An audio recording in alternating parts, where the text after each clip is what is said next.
Hi folks, Doug here. LS Car Customs, where if it's horizontal, it's a table. Don't believe me? Look around. Welcome back to everybody who's been following me right along. Welcome aboard to anyone who is new here. I gotta keep going with the videos because Charles Slack has been binge watching me. I only know because he comments on the videos as he binge watches them, so I appreciate it. I want to start out by thanking Ronald Trippoli. I hope I'm pronouncing your name correctly, for the generous gift in the super thanks. Any gifts in the super thanks just get rolled back into the project, and it's all appreciated. And I'll always make sure to call you out for being so kind. So we got that bar, so I picked up a hole saw in the right size for making the holes in the frame for the bar.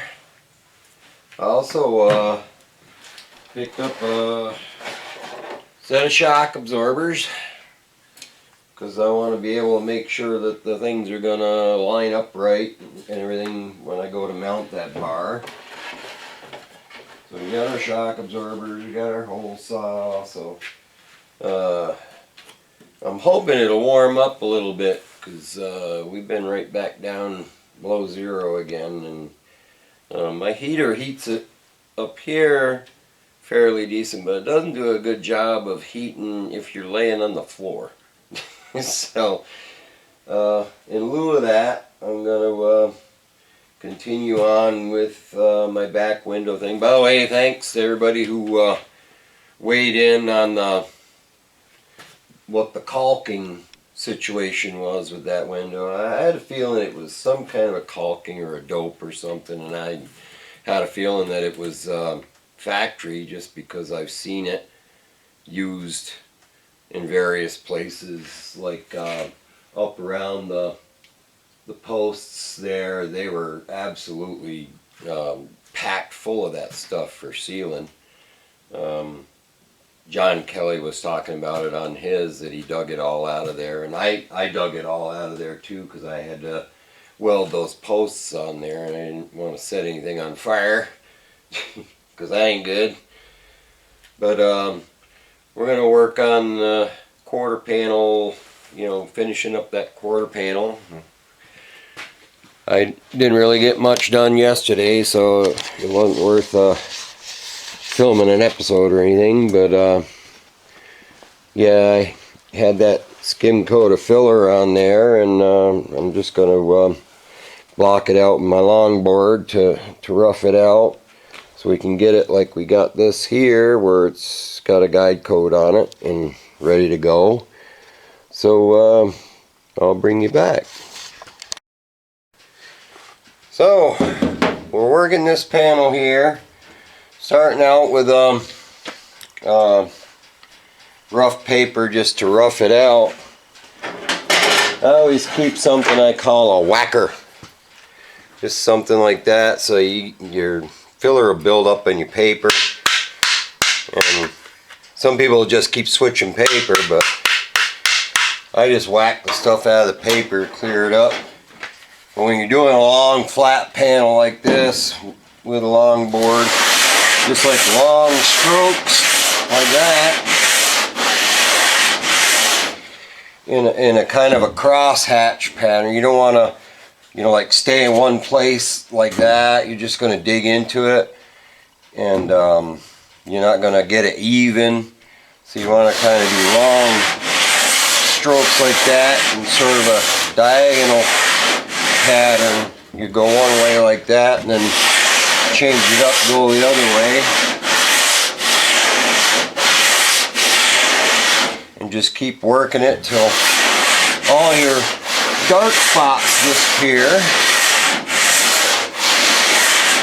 So we'll do that with the rough paper, just to knock down the high spots and get it close, then switch to finer paper.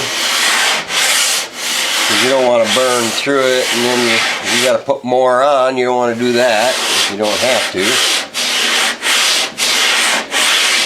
We're just trying to, with the rough paper, get it into the ballpark. And you see it starts to build up in the paper. I just take my whacker and clean it out. Because if it gums up or starts gobbing up in the paper, then it stops sanding. But that's what we're going to do with this panel. Get it roughed and switch to finer paper. And eventually we'll get it into primer and then a guide coat and then block it out, and hopefully it'll be as straight as the other side. I'll bring you back. Well, we've got it roughed out with the longboard and the coarse paper. You can see a couple of dark spots here and there, but before I think I got to put a little more on there, I'm going to go over it with the finer paper and see how many them dark spots disappear, because there's no sense of putting filler on somewhere that's going to disappear. But I'll bring you back and show you what it looks like after we get a run across there with the fine paper. So now we've got her boarded down to 80 grit, and you can see there's a spot right here. Now some people that work on these Tri-5s wouldn't even worry about that because of that aluminum piece that goes in there and covers this whole section. Once that's installed, you never see it, but you know how I am. I would know it was there, so we'll do that. There's a spot there and a spot there. So just touch up those spots, board it off one more time. If it looks good, we'll take it down to 180 grit. Then if it still looks good, we'll throw some high build primer at it and see, and then put our guide coat on there. When it dries up, we can block it out and find any little tiny things that we might have missed. I'll bring you back. So after I block it out with the 80 grit, I like to take like 180, use the palm of my hand and lightly go over it like this and just kind of scuff it, because I'm laying my palm on there as I do it, so I can feel if it does this number, you know, or if it feels nice and level as I kind of go across it. Because you've got it flattened out with the blocks, but you can't really feel if it's got ripples or anything like that with the block. So by kind of resting your palm on there and running your palm along with the paper, you can feel if it's trying to wiggle on you. So after I do this, then it'll be ready for the high build primer. We'll stick that on there, and probably a couple of coats, and then follow it with a black guide coat. Then you don't see or feel anything goofy. When we block it out, it'll be just about ready for paint. I already blocked out this back here. I didn't find anything that had me too concerned. I say you'll, if it's slightly high, you'll start to see where you start to burn through the primer to the filler, but it levels out, you know, so that that next coat of filler will do the deal, and there's no black spots showing up that are telling me it's low. So we'll do the same thing over here and see what it looks like. There, we've got a couple of thick coats of the high build on there, and once it flashes off, we'll put a guide coat on there. She's mating up to the door good still. Do this here. Door still closes decent. Can't complain considering what we started with. But I'll bring you back when I put a guide coat on there, and we'll see how much more I get done tonight. So, when you're putting your guide coat on, you don't want to put a crap load on there because you want to be able to sand it off easy. Normally I just do big sweeping motions like this, just so we're flying a real thin coat on there that we're not going to have a hard time sanding off.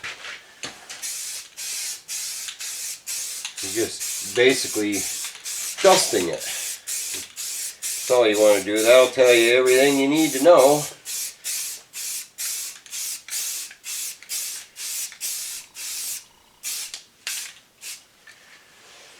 So, set this here on my tripod. But yeah, that's all you're doing is just putting dusting on there to have something to block out, and you don't want to have to work hard to burn through the black to figure it. This will tell you everything you need to know. But yeah, I'll bring you back. Somebody asked me one time what I was using for filler. I was using a 3M, but here lately I've been using this Evercoat Gold filler. It's actually pretty good stuff. It does sand, dry fairly quick, and especially me, I like to mix it hot. But it doesn't gum up the paper like some of the pink fillers do. And this is what I was using for my guide coat. It's just a black sandable primer. You can wet or dry sand, but yeah, that's what I'm using for that. I'm using filler and sandable there to fill in the scratches and things like that, because I don't want to use the super expensive epoxies and stuff to do these guide coats and things like that. Once I get to that point, I'll be spraying from the gun the good primer, epoxy and sealer and all that stuff. Boy, if we were going for like a flat black look, we'd be just about there, wouldn't we? That's the neat thing about rat rods and flat black cars or whatever. You don't have to be too particular. Doesn't even have to be halfway straight, because flat black hides everything.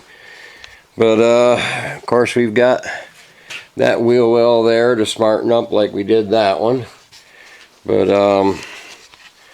that may be next on my hit list. But yeah, I appreciate everybody watching me and commenting and liking. Those things help the video get seen.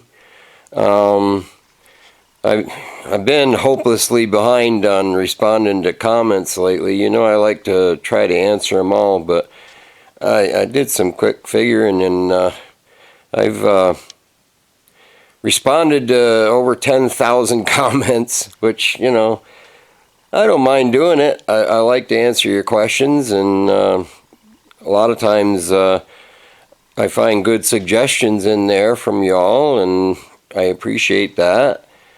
But I want to thank Ronald Trippoli. I hope I'm pronouncing your name right. I want to thank you again for the generous gift in the super thanks.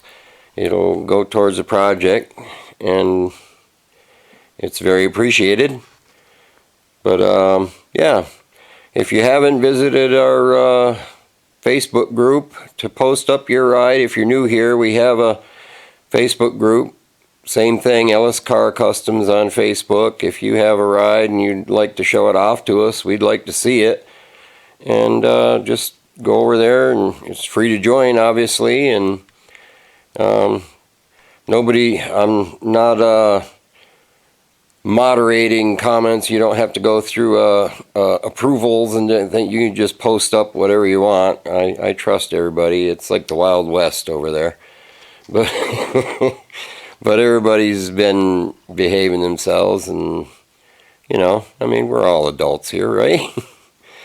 So, with that, I'll let you go. Thanks for coming by the garage, and I hope you come back next time. Till then, take care.